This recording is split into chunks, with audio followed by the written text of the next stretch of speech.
Olá, sejam muito bem-vindos à nossa primeira aula sobre Tendências 2025. Eu sou Camila Maria, fundadora do Colmeia Fashion, e apresentando a vocês, o Colmeia Fashion é uma página, portal e mídia, onde diariamente nós abastecemos de conteúdos sobre moda e beleza, um universo onde somos completamente apaixonados. Essa página ela tem ganhado relevância e crescido por conta dos hubs que nós entregamos como trabalho e as publicidades que são atuantes dentro da página.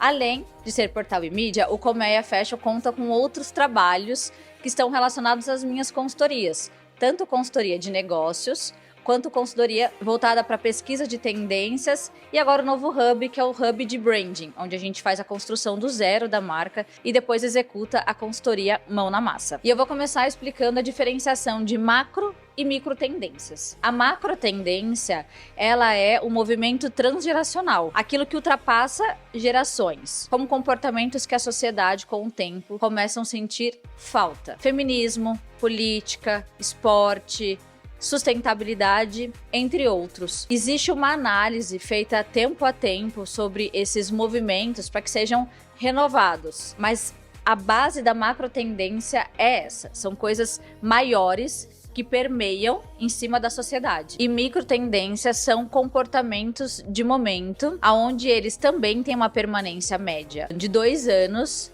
mas existe um movimento antecedente à criação de tendências. Pessoas inovadoras são, em média, 10% da população, aonde tem essas grandes criatividades que muitas das vezes vem através de sentimento. Depois dessa criação que vem desses 10% de população inovadoras, essa ideia ela desce para um núcleo de pessoas que são os early adopters, que são as primeiras pessoas a digerirem essas tendências e depois de um período de compreensão daquele movimento, produto, coleção, comportamento, começa a se difundir em outras personas com maiores relevâncias, como, por exemplo, famosos, influenciadores, formadores de opiniões. Quando chegam nessas pessoas, aí efetivamente a população e os demais cidadãos começam a aderir às tendências que lhe cabem e fazem sentido. Agora que foi fácil compreender a diferenciação de macro e micro tendências, eu vou explicar um pouquinho do racional para eu construir essa aula,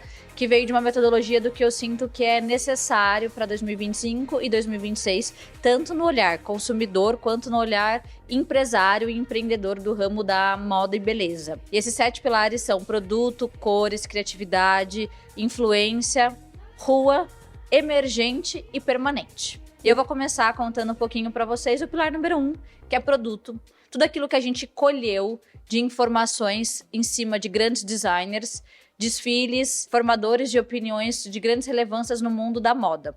Então, basicamente, vamos falar de shapes, alguns vistos já em 2024, mas com grande possibilidade de permanência aí para 2025 e 2026. Enquanto eu vou falando para vocês desses produtos, vão passando algumas referências que foram as bases de pesquisas da onde a gente construiu as principais tendências em produto. Começando pela primeira, que é volume e proporções, onde a gente vê uma compensação de tamanhos em shapes. Quando muito volumosos na parte superior, vem com uma cintura muito mais demarcada. Desfiles como Prada trouxeram produtos assim e a gente já vê essa aderência em araras utilitários. Veio de uma disseminação da calça cargo, que deu muito certo, e aí marcas e coleções começaram a ser criadas em cima dessa utilidade da peça ser versátil e fazer com que os bolsos sejam uma diferenciação de peça e até mesmo uma acomodação de acessórios, deixando as mãos livres. Vestido chamise, ele é um produto curioso em aparecer nessa lista, que são os vestidos amplos de botões frontais. Então ele é uma peça que também foi muito desejada em 2024 e já existe algumas elaborações de novos produtos para 2025 e 2026, seja uma peça interessante de ser vista como um investimento tanto para consumo quanto para desenvolvimento da peça na hora de empreender nesse tipo de produto. A transparência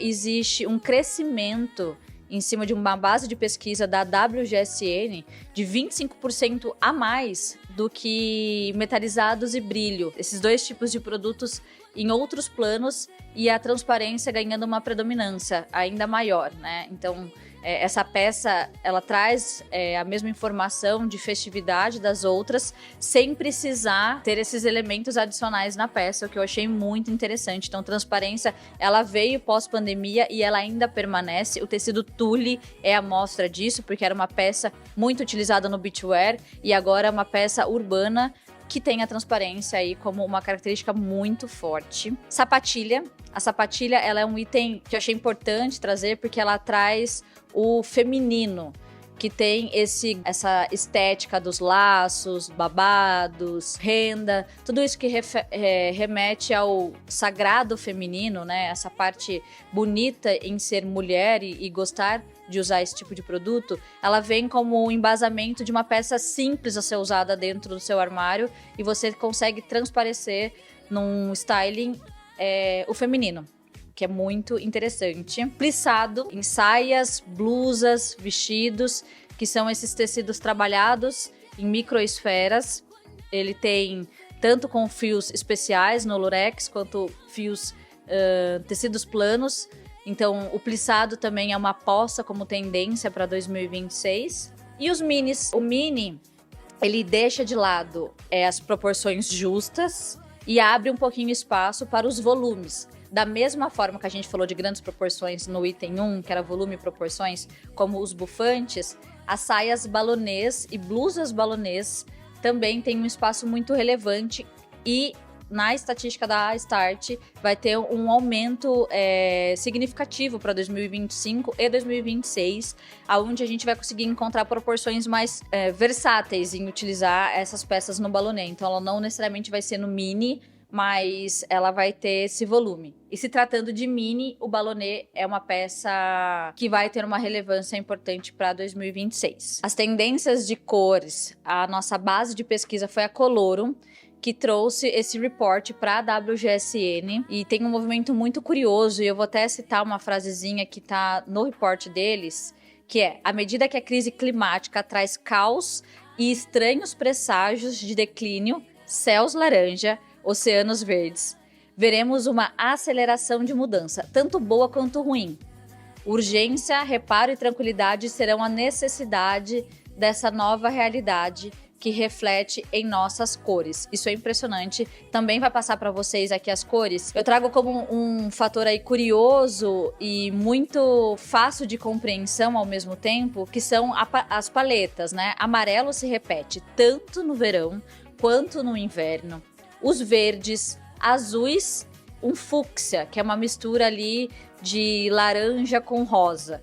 Então são essas as cores principais que a gente vai ver em maior notoriedade, tanto nas araras quanto nas confecções e investindo nesse tipo de produto. Algumas marcas como Nike já trouxe esse novo azul, né, que é um azul aí mais fechado e ao mesmo tempo com fundo de piscina, na sua última coleção, que para eles já é inverno 2025, sendo que nós aqui Brasil estamos entrando no verão 2025 com aposta de cores. Passando rapidamente nos nomes, para que caso vocês queiram pesquisar, mas a gente vai deixar todas essas descrições aí fácil para entender depois, é o amarelo celestial, azul retrô, laca de cereja, que é o cherry, só que numa lavagem um pouco mais líquida, que traz essa sensação que estamos falando aí de necessidades climáticas. O neon flare, Future Dusk, que essa é a cor do ano, onde ela vai permanecer de janeiro a dezembro 25. O fúcsia, amber e o Jelly Mint. Então essas são as principais cores, e vocês vendo tudo isso passando aqui, deve estar dando essa sensação climática, né? Todos esses caos e ao mesmo tempo belezas que estamos vendo com as movimentações que não tem como ser descoladas. Isso sim é uma coisa importante quando a gente fala de macro tendência. E vamos falar de criatividade? Bem, esse pilar eu achei muito importante trazer ela. Ele não necessariamente vai falar do impacto direto na construção de um produto ou na hora de você validar uma compra, mas a criatividade é uma das palavras mais usadas em qualquer report, quando você vai falar de inovação e de mercado, seja qual for a frente profissional que você imagine. Por quê? Cada vez mais estamos vivendo dificuldades e problematizações. Como é que a gente sai desse cenário? Com criatividade. Seja isso no excesso de tendências que a gente encontra pela frente, nas dificuldades, às vezes, de operacionar uma marca, ou até mesmo de se destacar no meio de uma multidão.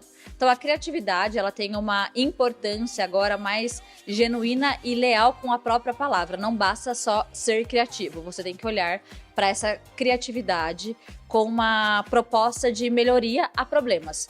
E eu trouxe alguns exemplos de marcas aqui para fazer sentido para vocês. Quando a gente pensa da Jacquemus lá no início, o Simon trouxe como a primeira inovação, quando deu um boom do produto, que foi a micro bolsa, né? No momento onde a gente não tinha muito aonde ir, a micro bolsa virou um item de desejo, né? Por ter um shape e um design diferente. Outra coisa muito revolucionária na Jacquemus, que fez mudar muito o cenário do conteúdo digital, foram as inovações em trazer formatos de conteúdo que eram ou IA ou eram disruptivos. Você apresentava aquele produto fora de um cenário comum aonde a moda estava acostumada a transitar. A criatividade que vai além também de uma necessidade de marca ou produto é a Fenty Beauty. Rihanna, quando construiu a sua marca, viu uma dor de mercado, que era a necessidade em ter variações de tonalidades, de cores, de base, para suprir vários tipos de mulheres ou qualquer outra pessoa que usa esse produto, e fez um arco-íris de bases, onde isso foi a primeira atratividade, uma porta de entrada de marca no mercado. E aí sim, consolidando a sua audiência e seus fãs, os seus clientes, a comprarem a Fenty, e depois com as disseminações de outros produtos que trouxeram. E de case nacional, achei interessante, quando eu troquei aqui dentro com o nosso time, a Pants, que trouxe as suas calcinhas, que além de a própria calcinha ser biodegradável, né, ela é feita de um material biodegradável, o propósito de redução de descarte com os absorventes íntimos, sanando aí uma necessidade da mulher, que muitas das vezes o produto ele era desenvolvido, mas não com a sua real necessidade,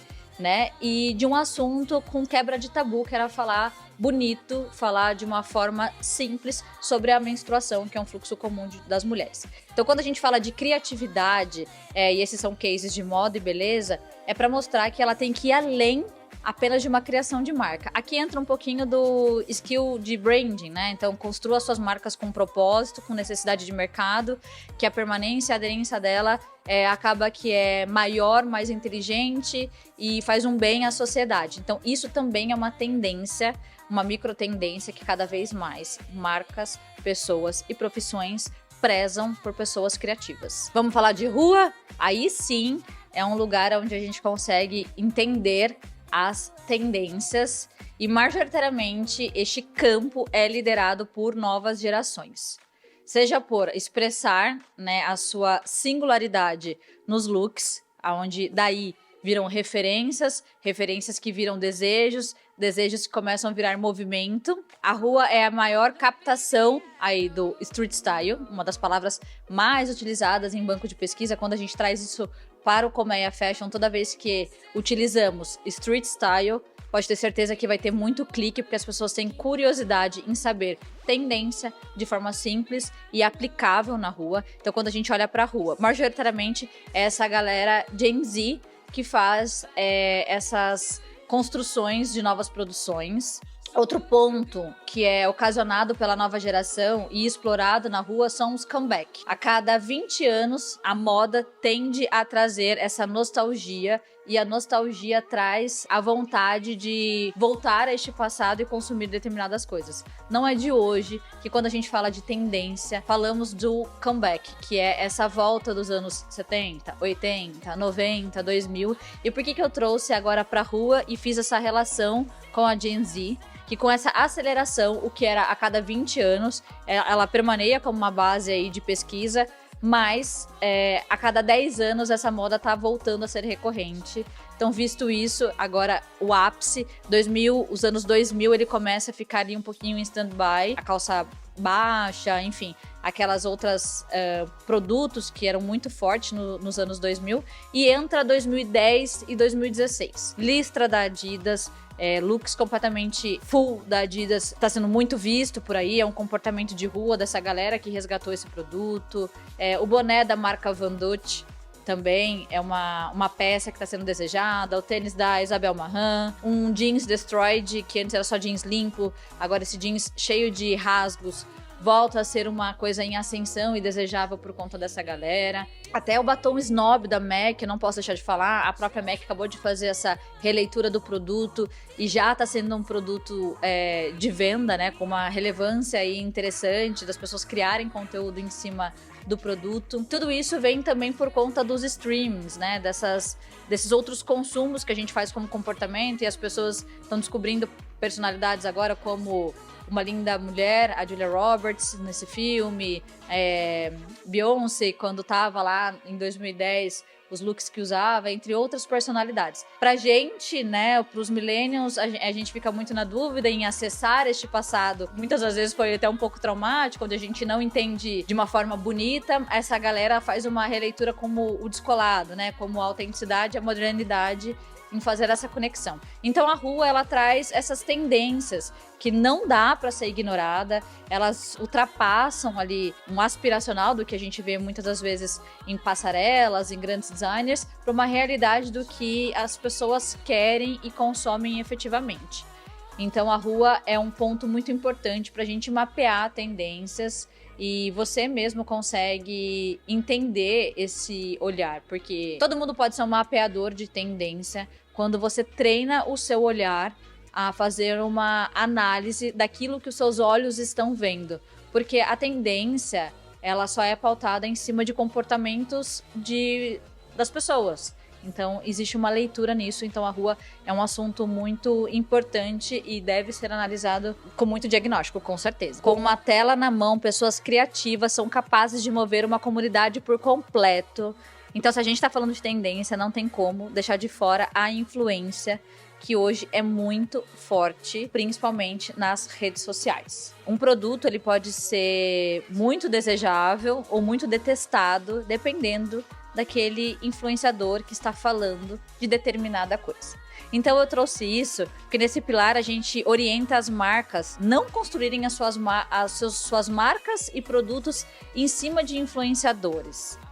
Os influencers, eles têm um papel muito importante em trazer, sim, a tendência, porque lembra naquela esfera que eu falei que eles são, depois do Early Adopters, as pessoas que comunicam as tendências, mas eles não podem ser responsáveis em um desenvolvimento de peça ou de coleção, porque tá numa máxima audiência ali e tá num momento de ascensão. Isso é um pouco preocupante, muitas das vezes não sólido, mas é um comportamento que precisamos ficar de olho, que é o comportamento da influência. Aqui no Brasil, nós temos o exemplo da Hiper Malu Borges, né?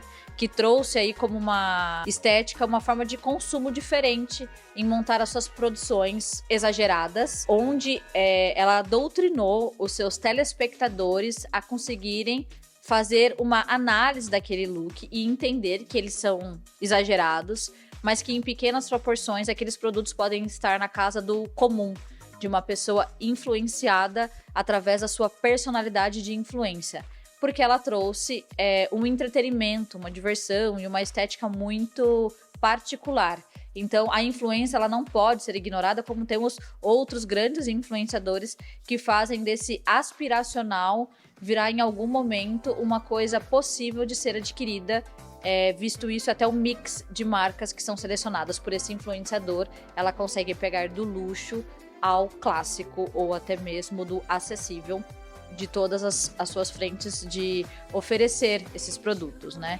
Então eu trouxe o pilar influência porque ela não pode ser uma base de construção de marca, mas ela deve ser, sim, olhada com muito carinho e entender comportamentos e o quanto alguma peça ou tendência às vezes está adormecida e esse influenciador traz e aquilo é reativado aos desejos de consumo. Então, voltando, né? a pessoa genial cria essa macro tendência, cria essas tendências, e depois isso vai sendo destrinchado por pessoas que adequam isso de forma digerida para a massa usar. Então, influenciadores hoje têm um peso muito importante e sempre analisados no mercado da moda e beleza. Vamos falar de tendência emergente? É tanto core, que não dá tempo da gente chegar, às vezes, nessa determinada tendência e ela já não é mais uma coisa possível de ser consumida. Então, da onde nasce esse core e esse flash trends, né? Essa coisa muito rápida da tendência. Ela nasce no período pandêmico e logo pós-pandemia, onde a gente ainda vê resquícios disso, mas cada vez mais estamos querendo desassociar e desacelerar essas emergências em tendências. Elas não têm que ser ignoradas, elas têm que ser sim olhadas e a gente fazer uma análise daquilo que está sendo apresentado para nós. Esses consumos exacerbados de conteúdo digital fez com que tivesse uma aceleração de tendência para a própria produção de conteúdo ser cada vez mais volumosas, né? Então, quando a gente falava de ballet core, barbiecore, bem, todos os cores que vieram nesse período pandêmico e pós-pandêmico, era só um senso de emergência onde gerava consumo, e esse consumo gerava mais conteúdo e ficava em torno disso numa permanência muito curta, e logo depois já vinha algum outro core para fazer o senso, né, a emergência disso. Existe uma pesquisa que foi feita, 82% dos consumidores, eles apreciam quando a marca ou influenciador da sua preferência se envolvem de alguma forma no core. Então eles gostam, eles acham legal que a pessoa tá atual para este movimento. Mas apenas 22% dos consumidores consomem este determinado produto, o que não é rentável nem para a sua cadeia de consumidor. Então você às vezes vai investir num produto que tem uma permanência super curta e muitas das vezes não tem a ver com você. Então a tendência de entender os emergentes também é muito importante. E para quem empreende, às vezes, em colocar determinados produtos ou coleções de curto prazo só para surfar desse core ou dessa flash trends, tá? Elas não precisam ser consumidas, como eu falei, mas elas podem ser digeridas e fazendo uma interpretação mais sábia disso. Como, por exemplo, quando a gente traz o Grandpa Core, que era aquela referência que muito se fazia à mistura de roupas de pessoas mais velhas, dos nossos avós, né? Que na tradução literária é isso que dizia essa tendência. Mas eu acho interessante a gente enxergá-la num outro prisma, que é como podemos enxergar brechó e second hand como um comportamento dos consumidores. Se isso vira o Grandpa Core, não tem que ser ele o pilar de grande destaque para falar dessa tendência. E sim, a gente olhar para o brechó e o second hand. Da mesma forma que quando a gente falava do ballet core. Será que era o ballet core no todo? A gente usa as meias de polainas, né, mais altas na rua, no nosso dia a dia. As meias brancas, elas fazem sentido no meu guarda-roupa? Ou eu consigo destrinchar isso de uma forma feminina e utilizar a sapatilha, a renda, o laço? Então, os emergentes do core, ele tem que ser digerido de uma forma sábia, tanto nós quanto consumidores, quanto as pessoas que empreendem nesse mercado. E aí tudo começa a fazer mais sentido, e o senso de gerar conteúdo cada vez mais volumosos, que muitas das vezes pode ter views, mas não tem a aderência, começa a criar aí o conteúdo de valor. Neste momento eu consigo criar o conteúdo de valor. E isso não faz sentido dessa forma na minha marca, mas eu consigo trazer esse outro produto de uma forma mais estruturada. Não vai ter tantos views, mas vai ter mais conversão, vai ter mais desejo, relação com o cliente e construção de comunidade. Então não dá para ser ignorado, mas é uma coisa que precisa ser olhada com uma análise mais crítica sobre. E o último tema que eu trouxe para nossa aula de tendência é o permanente, que são aqueles produtos que atravessam a temporalidade. Aqui as tendências, elas são de marcas, coleções e designers que prezam pelo atemporal, clássico e shapes que funcionam, às vezes fazendo algumas melhorias em cima disso, trazendo inovações de design para essas peças, mas é importante falar disso como uma tendência também, pelo olhar de que nós como sociedade e pessoas passam por esse momento linear, onde a gente, algumas das vezes, não está procurando tendências fora daquilo que o mais assertivo a ser usado, como também o olhar que os designers e grandes marcas têm olhado nesses últimos tempos para esse tipo de produto, né? Então, o permanente, ele tem uma consistência e um olhar muito privilegiado para o mercado da tendência. Então, ele tende a ser ainda mais valorado agora para 2025, 2026. Uma por conta das novas paletas de cores que estão vindo, que é novo, né, que são cores que a gente não via há muito tempo. E 2, por conta desse movimento de pessoas mais clássicas, chiques, se assim podemos dizer. Então, jeans, blazers, peças de ombro à mostra, tecidos clássicos, volumes, né? Tudo isso numa proporção mais clássica e atemporal. E a nossa aula chegou ao final. Se você quer um acompanhamento mais de perto na sua marca, venha conhecer a nossa consultoria, que é liderada por mim. Lá a gente trata tendência de negócio, tendência de mercado, tendência de moda. São reuniões de kickoff semanais, acompanhamento full-time via WhatsApp. Além de trazer cases do mercado que dão certo, a gente tende a minimizar erros, colecionar mais acertos na parte estratégica, olhando para o seu negócio da forma genuína e com trabalho a 4 mãos. Para conhecer mais do nosso trabalho, é só entrar no site do Colmeia Fashion, colmeiafashion.com. Lá você encontra todos os hubs, ou enviar uma mensagem no próprio Instagram da página. E para finalizar, gostaria de agradecer a todos vocês. Essa foi a nossa primeira aula, então dicas, feedback, vamos adorar receber. E eu encontro vocês em breve num próximo tema.